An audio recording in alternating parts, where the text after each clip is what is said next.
Bonjour mesdames et messieurs et bienvenue à Perspective. Je m'appelle Julian Paparella. Ce matin, lors de la messe à la maison Sainte-Marthe, le pape François a consacré son homélie à l'amour du prochain, en méditant sur la lecture du jour de l'épître de Saint Jean. Le pape demandait à l'Assemblée « Si tu n'es pas capable d'aimer ce que tu vois, comment aimerais-tu ce que tu ne vois pas ?» Ça, c'est de la fantaisie. Au contraire, exhorte le Saint-Père, il faut aimer ce que tu vois, ce que tu peux toucher, ce qui est réel, et non pas les fantaisies que tu ne vois pas. Lorsque l'esprit du monde entre dans la famille, la communauté et la société, il crée toujours la division et engendre la haine, insiste le pape. L'apôtre Jean va encore plus loin quand il affirme « Si quelqu'un dit « j'aime Dieu » alors qu'il y a de la haine contre son frère, c'est un menteur. » Le Saint-Père nous invite à se demander si nous aimons vraiment Dieu. Pour le savoir, il nous dit « Voyons d'abord comment nous aimons notre frère. » Ici au pays, aujourd'hui, la Conférence des évêques catholiques du Canada a publié une déclaration annonçant qu'ils sont contents avec les modifications positives apportées par le gouvernement du Canada au programme d'emploi d'été Canada pour l'année 2019. Les évêques accueillent les changements par rapport au programme de l'année dernière qui dénote la volonté du gouvernement d'écouter sérieusement les organismes confessionnels et aussi l'importance du respect de la conscience et de la liberté d'expression religieuse. C'est certainement un pas dans la bonne direction, les évêques ont souligné, puisque le langage controversé inclus dans l'attestation de 2018 a été enlevé.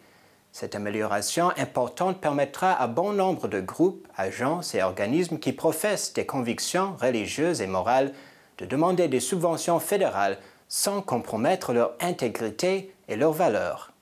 Comme nous avons vu hier, les prochaines Journées mondiales de la jeunesse commenceront le 22 janvier à Panama. Ces JMJ suivent le synode des évêques sur les jeunes, la foi et le discernement vocationnel en octobre dernier. Au sillage de ces deux événements majeurs pour les jeunes, le Dicaster pour les laïcs, la famille et la vie vient d'annoncer un forum international des jeunes qui se tiendra du 18 au 22 juin prochain. L'objectif de ce forum sera d'accueillir les impulsions et conclusions du dernier synode avec la participation des représentants des conférences épiscopales, des mouvements ecclésiaux au monde entier, ainsi que des jeunes auditeurs du synode, afin qu'ils puissent témoigner de leur expérience de ce moment de Kairos. C'est le souhait des organisateurs que l'enthousiasme palpable au moment du synode ne se dissipe pas et que ces enseignements ne soient pas relégués dans le passé, mais qu'ils soient actualisés dans chaque diocèse, paroisse, communauté et mouvement de jeunes. Finalement, du 18 au 25 janvier, les chrétiens à travers le monde célébreront la semaine de prière pour l'unité des chrétiens. En vue de ce moment annuel d'écuménisme, voici un reportage de KTO sur le vivre ensemble d'une communauté qui fait tomber les murs entre les chrétiens.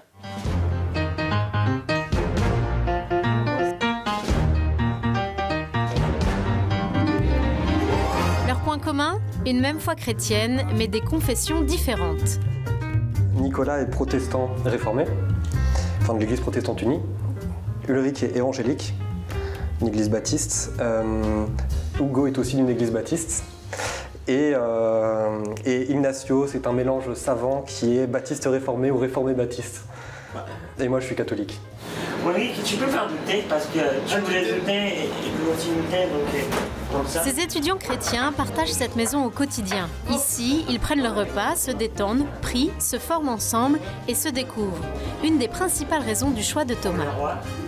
C'était d'abord pour moi le pouvoir avoir des relations individuelles avec d'autres chrétiens, de pouvoir comprendre leur manière de vivre, leur manière de fonctionner. Donc le lien fraternel d'abord avec d'autres chrétiens. Ça puisse être dur ou dur de créer une relation justement par rapport avec ces points divergents.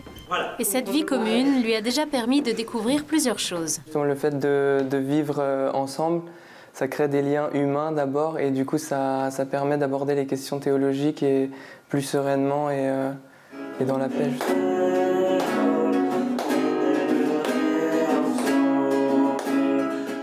Et c'est tout pour aujourd'hui.